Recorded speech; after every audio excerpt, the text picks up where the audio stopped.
Hi, this is Regina Y. Favors with Pre-Singles Counseling. This is part of my Pre-Singles Counseling coaching curriculum where I design lessons and case studies based in the psychology literature on different topics.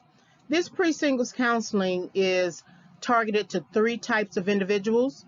The first individual is a person who is interested in becoming single.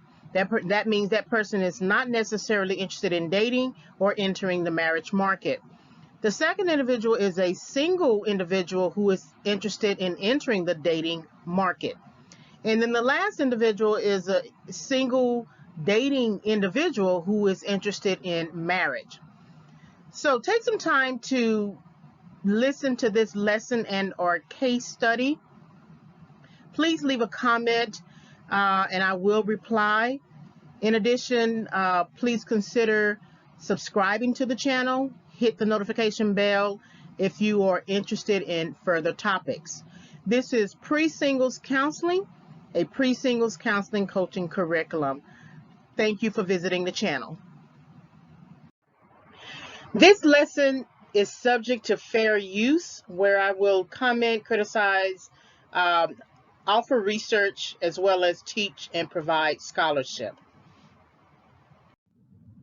Single women should be knowledgeable about what it means to be single and how to navigate their singleness regardless of a decision to date or marry.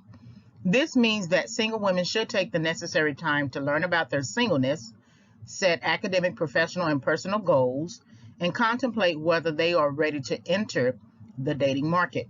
Single women should never enter the dating market without a goal and a plan. Therefore, one of the most important aspects of being a single woman is that you can plan your transition, establish a time schedule, set mating preferences, and learn about how men and women date.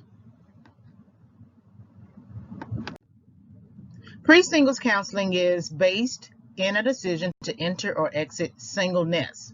Pre-singles is the time period between single and contemplation of dating. There is a difference between being a single individual and being a single individual who has entered the dating market, which includes the sex market. Pre-singles counseling reflects the processes by which an individual researches, learns, and plans to navigate life either as a single, a dating single, or a single interested in marriage. So pre-singles counseling is defined as the research processes and planning for entering a state of singlehood. The main target audience is 18 to 45 years of age, man and woman. However, middle school to high school students are considered. Processes include single to single. So that is that transitional time prior to entering the dating market at any age. Single to dating single, that transitional time prior to considering marriage. And then single dating to marriage, that transitional time prior to and after premarital counseling.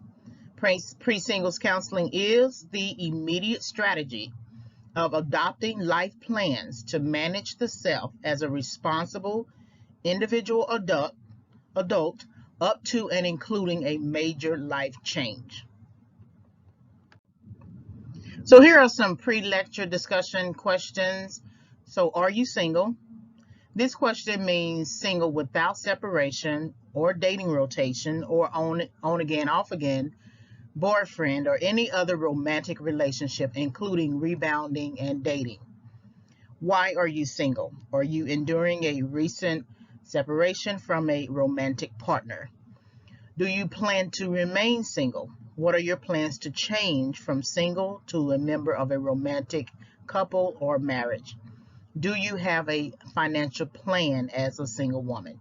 And you will see throughout this lecture, this orientation course, that I focus most, if not all, of the topics on having a financial plan. We oftentimes make unsound decisions based upon the fact that we don't have enough money, or we are looking for money, or we are looking for someone to cover us and we are not covering ourselves financially. So keep that in mind. You will see throughout this orientation multiple references to financial planning. Pre-discussion. So what is your SWOT? So I'm using SWOT that you would normally see in business as a way to get you to engage your own personal SWOT. So what are your strengths? What are your weaknesses? What are your opportunities? What are your threats? So after each section, I will ask you what your SWOT is. So what is pre-singles counseling? And here we need to establish objectives. Pre-singles counseling is based in a decision to enter or exit singleness. Pre-singles is the time period between single and contemplation of dating. There is a difference between being a single individual and being a single individual who has entered the dating market, which includes the sex market. Pre-singles counseling reflects the processes by which an individual researches, learns, and plans to navigate life either as a single, a dating single, or a single interested in marriage. So pre-singles defined. Pre-singles counseling is defined as the research processes and planning for entering a state of singlehood. The main target audience is 18 to 45 years of age, man and woman. However, middle school to high school students are considered. Processes include single to single. So that is that transitional time prior to entering the dating market at any age. Single to dating single, that transitional time prior to considering marriage. And then single dating to marriage, that transitional time prior to and after premarital counseling. Pre-singles counseling is the immediate strategy of adopting life plans to manage the self as a responsible individual adult up to and including a major life change. So why you should embrace single. Embracing your singleness provides the time necessary for self-discovery. Embracing your singleness gives you time to create a life plan strategy. Embracing your singleness offers the opportunity to self-assess knowledge gaps, address personal issues and problems, and establish immediate goal objectives. Embracing your singleness begins the process of creating financial stability objectives. Financial stability should begin as early as middle to high school. Understanding transition. Understanding transition begins with determining if you want to enter the dating market, whether you are in high school or as an adult. Understanding transition begins with considerations of marriage, whether after high school or as an adult. The first steps towards consideration of marriage is to understand the psychology of dating the opposite sex. Understanding transition begins with setting 2-year and 5-year goals to establish records of successes and contemplate career planning. So establishing objectives, you should always begin by looking at your immediate situation. So establishing objectives should begin with determining the immediate goal. The first immediate goal is always educational. Current knowledge must be improved and updated. Making new room for new and additional concepts is necessary to advance. So this is what I tell my students oftentimes, that you have a knowledge base. Everything that you learned from the time you were in the home to high school graduation. So then, where are you going to take your head? Where are you going to take your mind? Where are you going to take your body? You must update your knowledge base. You cannot operate in life without adding new knowledge and building skills. The second immediate goal is understanding the importance of financial stability. Learning basic financial concepts is key to managing the self during adulthood. So if we don't exercise self-control in those areas where we are trusted with money, Your mom gives you your school money, which is usually your lunch money, and then you spend up all your lunch money before lunch. Well, that tells you right there that you don't know how to manage money. You know that you need to eat lunch. That's not a hard goal to understand. You know you can't depend on anyone else to eat their lunch. So learning basic financial concepts is key to managing the self during adulthood. So learning those concepts when you are younger, and then continuing to adopt those concepts and use and apply those concepts consistently all the way up to adulthood. Establishing objectives 2-year. So establishing objectives should begin with developing 2-year goals. The first 2-year goal is entering the workforce. Establishing objectives towards work should begin as early as possible, even in high school. Work provides the opportunity to move theory into practice. So one of the things that I teach my students is, and it's based upon where I failed. I failed with transition. And so I often teach my students about planning their transition in 2-year increments. So if you're at the community college level, you're not there just to take your basics. You're there because it gives you 2 years of planning. Once you get to the university, you don't stop planning. As soon you become an immediate junior, so that means you have junior and senior year to plan your transition after college graduation. And then, of course, if you're in the workforce, you have to pay your dues, which is usually about 2 to 5 years. And so you are consistently planning in 2-year increments. The work provides the opportunity to move theory into practice. Is essentially something that your mom or your dad has always said, that you got to work in order to take care of yourself.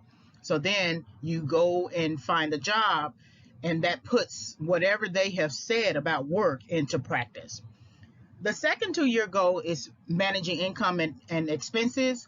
The first experiences with working and earning money should be noted in a financial journal. Expenses should be basic, including phone, car payment, and insurance, and relate. Establishing objectives that are 5 years. So establishing objectives should begin with transitioning to 5-year goals. The first 5-year goal is transitioning from work in high school to work as a young adult, from work as a young adult to work post-college graduation. Work provides the opportunity, again, to move theory into practice and to the next levels. The second 5-year goal is managing income and expenses. Sustaining income without gaps is central to ensuring financial stability. Expenses should be basic, including phone, car payment, and insurance, and then also housing.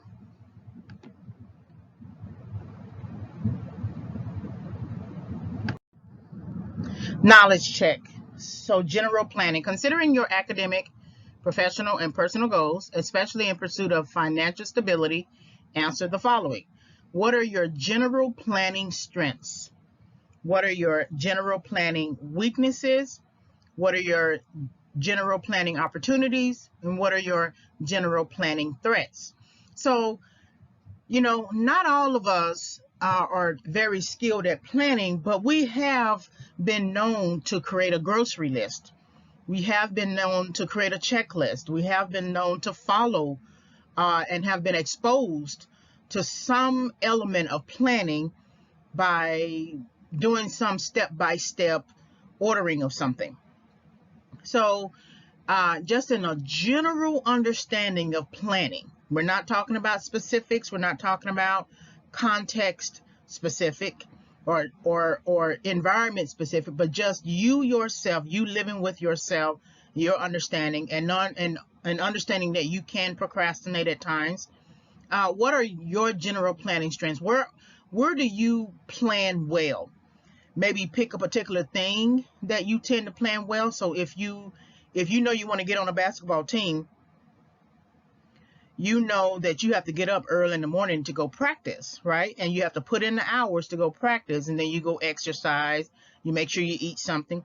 So are you very good at planning out that schedule to get up at 4:30 in the morning, travel to the gym, exercise, put in some work, and then go to a basketball court and play,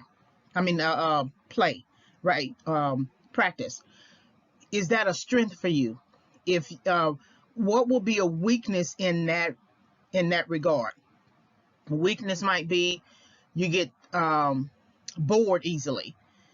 You would rather maybe have a partner with you to practice, but if you pay attention to some people who have made it to the NBA, like Steph Curry, he has said in an interview before that he throws 500 free throws. And he's not necessarily doing that with somebody there. He's doing it alone. And a lot of times you build skill when you are alone.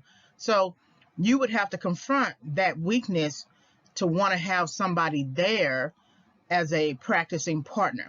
Then what are your opportunities? The opportunity could be to maybe review interviews of, say, Steph Curry, LeBron James, Michael Jordan, Kobe Bryant, or anyone else, and look at their strategies and how they strategize their day. That will be an opportunity, because the opportunity is the opportunity to learn. That means whatever base of understanding you have about practice is being challenged because you're bored. And so now you have to add new knowledge, and that may be reading articles, watching YouTube videos, listening to interviews, and letting that encourage you. And then your general planning threats could be that if you don't get that resolved, you're not going to get to where it is you want to get to. So we are always our own individual threat. So conclusions, beliefs about mistakes. So I don't have a full conclusion. I just thought that this right here, this quote from the film Unfaithful, was very important.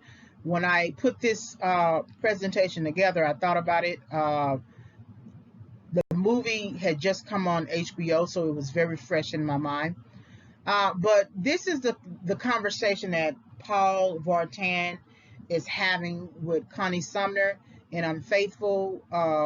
Richard Gere was her husband. And she was talking about mistakes or something like that. And Paul Vartan made a very interesting statement that I did not catch. All the times I have watched this film, I did not catch it until now. And it could be because it was for me to catch it now. There is no such thing as a mistake. There is what you do and what you don't do. And it is as simple as that. It is black and white. It is not issues of gray. That there is the thing that you do, and then there's the thing that you don't do. And so if Connie did not want to have an affair, then she didn't have to do it. There was nothing that forced her to have an affair. She forced herself. She sought it out. She visualized it. She sought it out. She made the call. She visited him multiple times, and she had an affair. Period. She had already had an affair in her heart, emotionally, even before she got there. But there is no such thing as a mistake.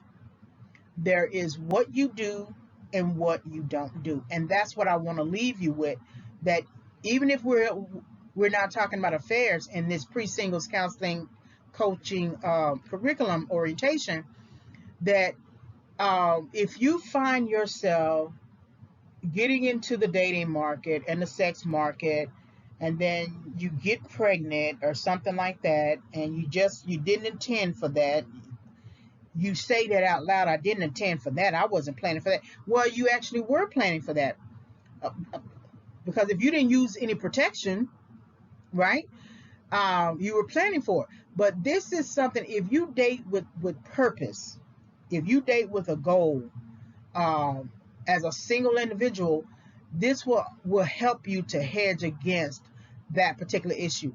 If you don't want to have sex to lead with a baby, then you need to push for the partner to use contraception, or you need to push for yourself to use contraception, or perform a number of strategies like the pull-out game. I don't know. But this is you living a single life with purpose, with a plan, with a goal, so that things like this just don't pop up. And you say, oh, I didn't mean to, I'm sorry, I should have done better. Okay. Because you can't say that all the time. Once the child is here, that's the rest of your life. Once you get with the wrong partner who might introduce you to drugs, that is an addiction that's going to take some time to get over and resolve. Once you get involved with somebody that you finally and fall in love and find out that he's married, that's hard to get out of. You can get out of it, but it's hard to get out of. So that's why it's important to think about being single, understand, date with a person, establish objectives, because if you don't, you're going to find that what you do in your personal life is going to affect your academic and professional lives, especially your professional. You don't want Paul Vartan to come visit you at your job because you waited too long to cut it off, right? So I'm going to leave you with this as you think about your singleness and whether you want to stay single to single, whether you want to begin dating single to dating single, or whether you are interested in marriage, single dating, or dating single to single leading to marriage, right? So that's something that I want you to think about, and I thank you very much for listening to this lecture.